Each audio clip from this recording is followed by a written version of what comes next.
Fala pessoal, aqui é o José Ângelo da Ampulheta Infinita Treinamentos com mais um vídeo sobre dicas de Power BI.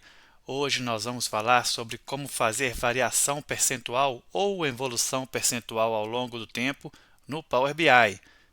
Neste vídeo nós vamos tratar de mais alguns assuntos além do simples cálculo da variação percentual ao longo do tempo.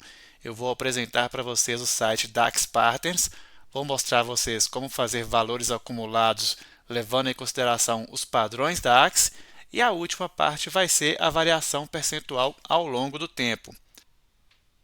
Vou começar apresentando os nossos dados. Nós vamos importar esta planilha Excel para o Power BI, é uma planilha de estoque, onde nós temos a nossa primeira coluna, o dia, na segunda coluna nós temos as entradas e na terceira coluna nós temos as saídas. Para calcular um estoque, nós devemos proceder com a soma acumulada das entradas e a soma acumulada das saídas ao longo do tempo. E assim nós vamos saber qual que é o valor do estoque para aquele dia. Por exemplo, no dia 2 de janeiro de 2022, o meu saldo de estoque é de 5.000, pois eu tenho 5.000 de entrada e nada de saída. No dia 3 de janeiro, o meu saldo em estoque ele é de 6.000, pois ele é a soma desses dois valores, subtraído dessas duas saídas, que aqui no caso é zero. Em 4 de janeiro passa a ser 7, que é o resultado dessa soma, menos essas saídas, e agora começa a mudar, pois 5 de janeiro nós não temos entrada, mas temos saídas. Portanto, 7 menos 3, teríamos um saldo aqui de 4.000.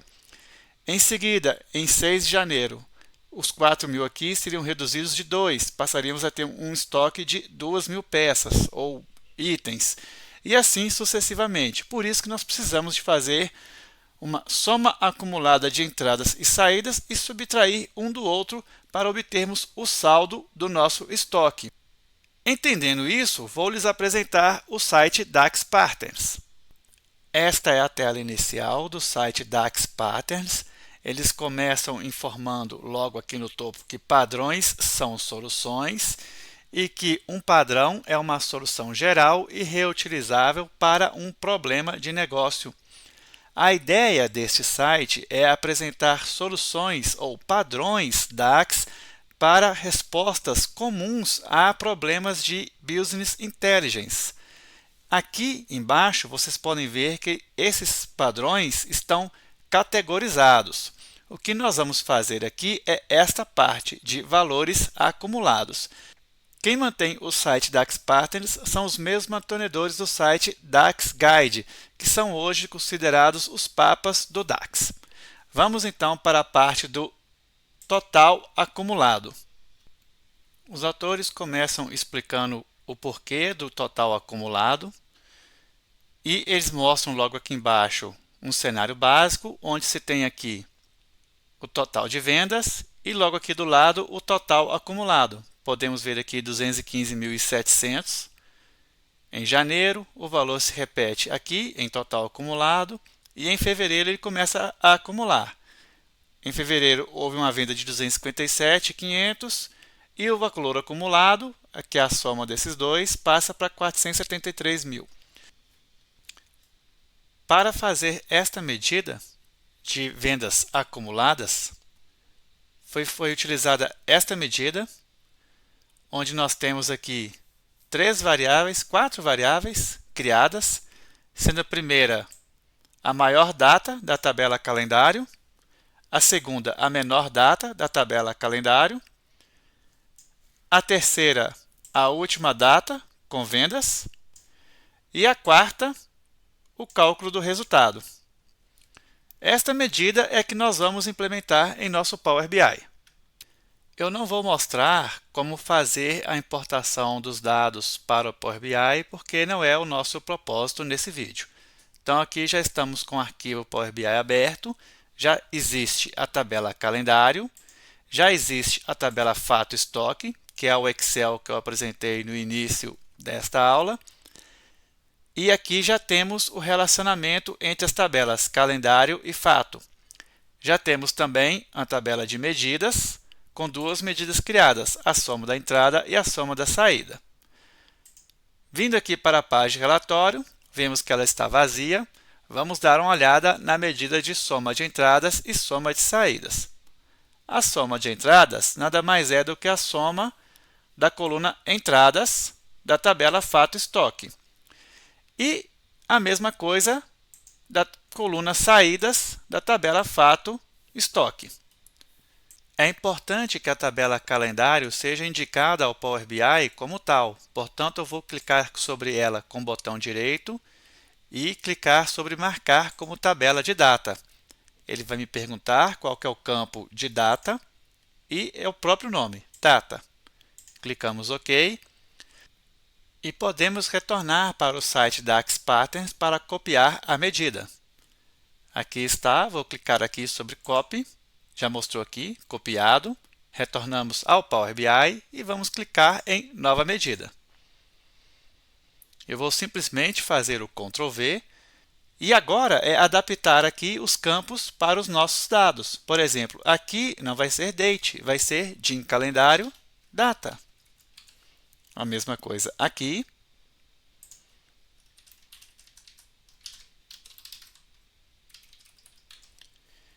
Então, eu tenho em Last Visible Date, esta variável, vou tirar esses dois pontos aqui, que senão vai dar erro.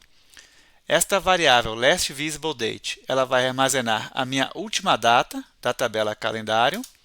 Esta variável First Visible Date vai armazenar a menor data da minha tabela calendário.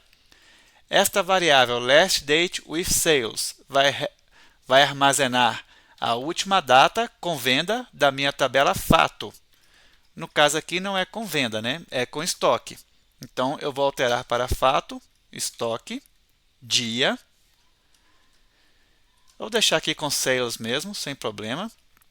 E aqui nós vamos utilizar a função all para remover todos os filtros da tabela fato.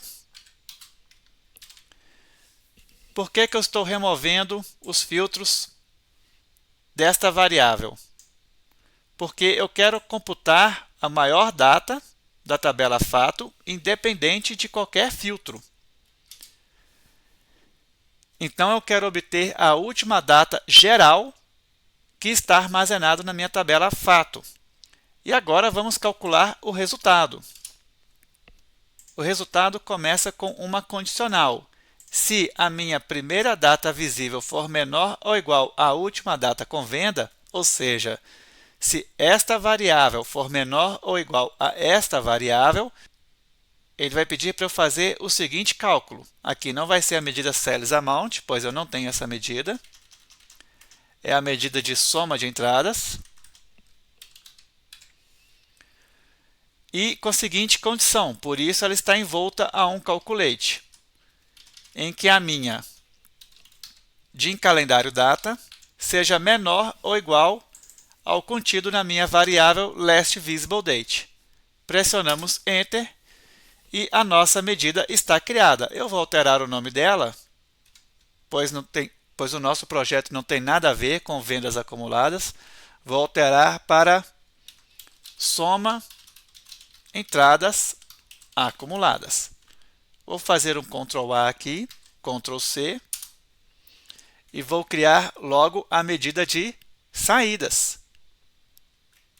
Então, agora aqui vai ser soma saídas acumuladas. E aqui embaixo não vai ser a soma de entradas, mas sim a minha soma de saídas. Podemos fazer um teste dessas medidas com o uso da matriz. Vou clicar aqui em matriz. E vou colocar aqui a tabela Din Calendário em sua coluna Data. E agora vamos colocar a soma das entradas acumuladas e a soma das saídas acumuladas. E aqui estão os nossos resultados. Faltou apenas colocarmos o separador de milhar. Vamos colocar aqui e vamos colocar aqui também. Prontinho, agora está perfeito. Então vejam que os valores mostram-se acumulados ao longo do tempo. Reparem também que a nossa matriz vai apenas até o dia 31 de janeiro de 2022. pois na nossa tabela fato, este é o nosso último dia. Vou voltar aqui para mostrar para vocês nossa tabela fato estoque.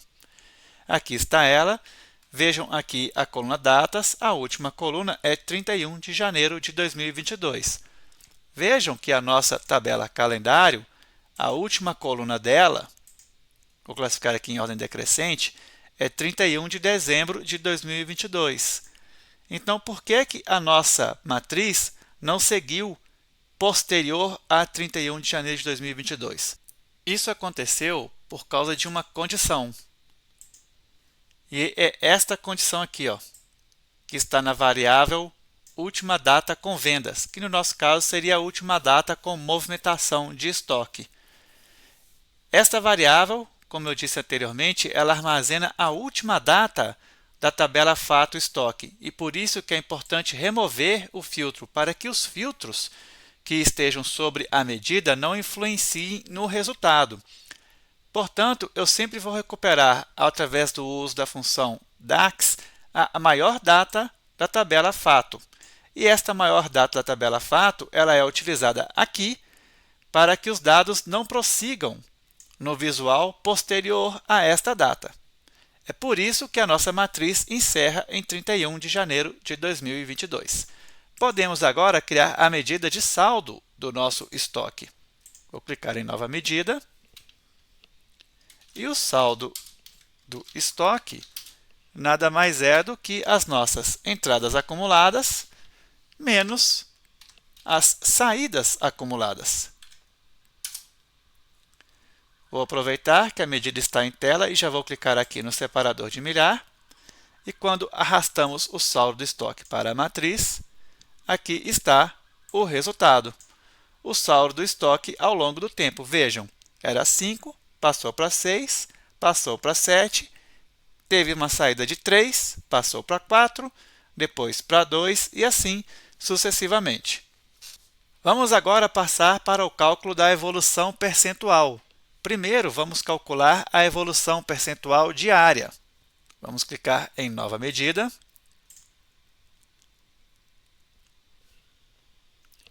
Vou criar uma medida que vai se chamar saldo do estoque do dia anterior.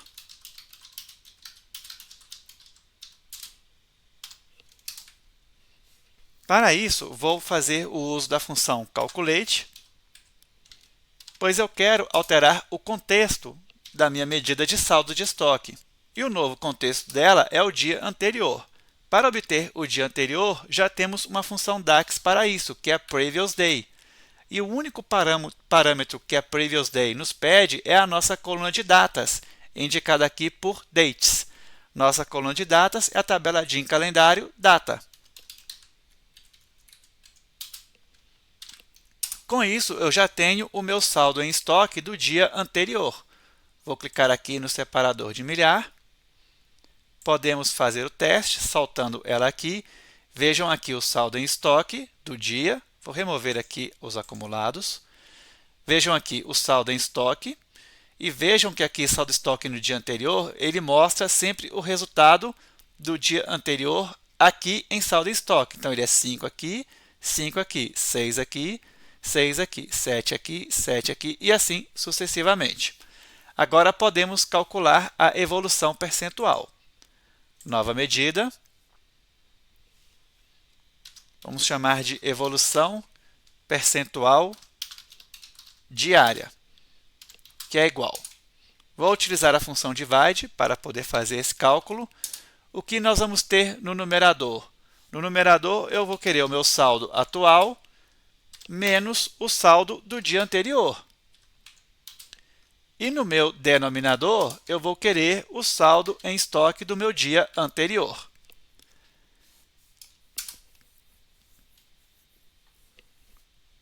Qual é a justificativa para este cálculo?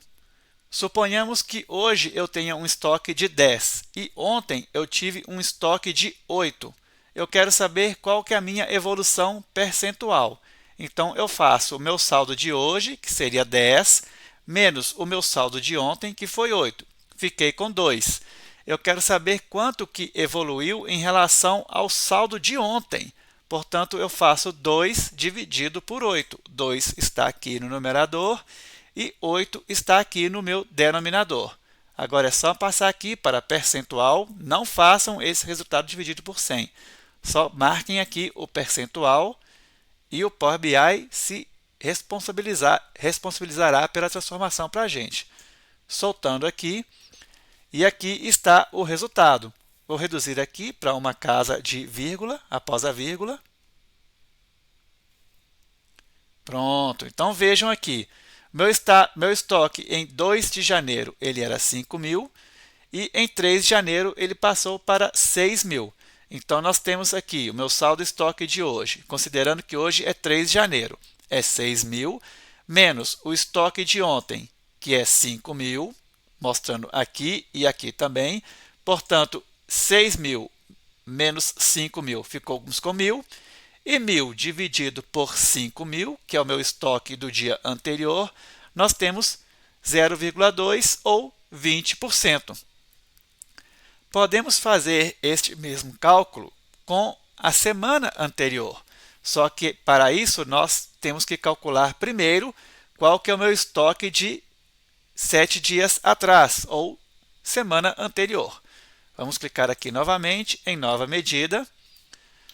Esta nova medida eu vou chamar de saldo estoque semana anterior, que vai ser igual, novamente, a função calculate para alterar o nosso contexto, alterar o contexto da medida de saldo em estoque.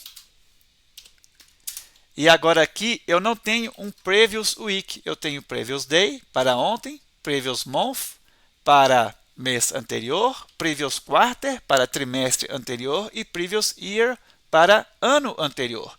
Então, eu vou fazer uso de uma outra medida DAX, que é a date add. A date add, ela pede em seu primeiro argumento a tabela de datas com a sua coluna de data. Então, vamos lá, de calendário data.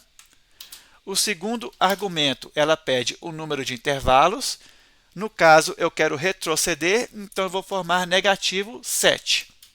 E o terceiro argumento, ela pede o meu intervalo. Eu vou informar day para dias e fechamos os parênteses. Com isso, eu tenho aqui o meu saldo em estoque de 7 dias atrás. Vou colocar aqui o separador de milhar. Podemos arrastar para a planilha para investigar. Então, vejam aqui, 9 de janeiro, eu tenho aqui mostrando um estoque de 5.000 que se refere a 7 dias atrás. Vejam aqui, 2 de janeiro, 5.000 e assim sucessivamente. Vamos agora calcular o percentual, a evolução percentual, com relação à semana anterior. Então, nova medida, vamos chamá-la de evolução percentual semanal, que vai ser igual, novamente, à função divide, e aqui no seu numerador vai ser o meu saldo em estoque atual, menos o saldo da semana anterior, que vai ser dividido pelo saldo da semana anterior. Agora é só transformar em percentual e podemos soltá-la aqui também na matriz. E aí está. Temos agora duas evoluções, a evolução diária e a evolução semanal. Era isso que eu queria mostrar para vocês neste vídeo. Quer aprender Power BI com 5 projetos e mais de 15 horas de vídeo passo a passo? Faça nosso treinamento na Udemy. O link também estará na descrição. Obrigado e até a próxima!